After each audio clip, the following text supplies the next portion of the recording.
नमस्कार फ्रेंड्स, आज करूया रताळ्याची कापं. येस, हे स्वीट पोटॅटो म्हणजे रताळे आहेत, ज्याला मी एका शेपमध्ये कापून घेतलं आहे. ना जास्त बारीक ना जास्त जाड. आता त्याच्यामध्ये आपण काही मसाले ॲड करूया, जसे की हळद, जे की मी ह्या स्वीट पोटॅटोमध्ये ॲड करते तेच बाजूला घेतलेल्या बारीक रव्यामध्येही ॲड करते आहे. हळदीनंतर आपण ॲड करत आहोत रेड चिली पावडर म्हणजेच लाल मिरची. त्यानंतर चवीनुसार मीठ.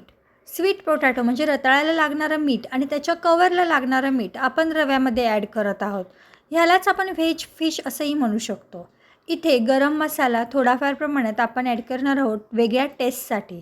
कारण आपल्या सगळ्यांना माहिती आहे रताळं हे थोडंसं गोड असतं, तर त्याला हलकासा क्रिस्पीनेस आणि स्पायसीनेस देण्यासाठी आपण रवा आणि मसाले ह्यांचा वापर करणार आहोत. आता मी या सगळ्या गोष्टींना एकजीव करून घेते आहे दाखविल्याप्रमाणे.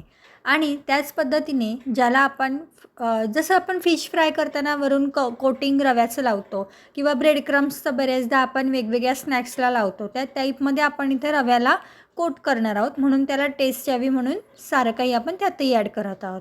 आता ह्या स्वीट पोटॅटोच्या जे कापं केलेली आहेत त्याच्यामध्ये आपण थोडंसं तेल ॲड केलं आहे. तेल ॲड केल्याच्यानंतर आलं लसूण पेस्ट ॲड केलेली आहे. ह्यामुळे काय होतं की व्यवस्थितरित्या ते मुरायला म्हणजे मॅरिनेट व्हायला खूप छान मदत होते. आता ह्याला एकजीव करून घेतलेला आहे व्यवस्थित प्रकारे आणि ह्याला आपण मॅरिनेशनसाठी 10 मिनटं बाजूला ठेवून देऊया. अशा पद्धतीने आता त्याला आपण सगळं मसाले लावलेले आहेत. परंतु जर तुम्हाला थोडंसं हा कलर डाऊन वाटत असेल किंवा अजून थोडंसं तुम्हाला स्पायसी आवडत असेल, जसं की मला स्पायसी आवडतं म्हणून मी रेड चिली पावडर थोडी अधिक प्रमाणामध्ये ॲड केली आहे. तसं तुम्ही एक कोटिंग झाल्यावर करू शकता. 10 मिनटानंतर म्हणजे आफ्टर मॅरिनेशन ह्याला एक छानसा असा कलर येतो. आता काय करायचं, एका पॅनमध्ये थोडं तेल गरम करायचं, हार्डली 2 चमचे तेल, जास्त नाही. आणि जसं आपण कोटिंग करतो आहोत कवर रव्याचं, त्या टाईपमध्ये ह्याला दोन्ही साईडने व्यवस्थितरित्या रव्यामध्ये डिप करून घ्यायचं आहे. खूप इझिली ह्याला रवा चिकटून जातो, कारण की आपण ह्याला हलकंसं तेल लावलेलं आहे. त्याच्यामागची ॲक्च्युली भावना ती होती की रवा त्याला इझिली चिकटावा, कारण पाणी नाही घालू शकत, कारण आपल्याला हे शॅलो फ्राय करायचं आहे. अशा पद्धतीने मी आता हे सगळे एका तव्यावर ठेवलेत आणि त्याला झाकणाने मी झाकून घेणार आहे. तुमच्याकडे जे काही असेल त्याने, माझ्याकडे इथे काचेचं झाकण आहे, त्याने मी त्याला झाकते, जेणेकरून व्यवस्थित वाफ त्याला निघते. 2 ते 3 मिनटानंतर ज्यावेळी आपण झाकण उघडतो त्यावेळी अशा पद्धतीने ते हलकेसे शॅलो फ्राय झालेले असतात, नो डाऊट. त्यांचा कलरही चेंज झालेला असतो. आता आपण हे सगळे पलटून घेऊया, म्हणजे दुसऱ्या साईडने सुद्धा त्याला पलटवून ठेवायचं.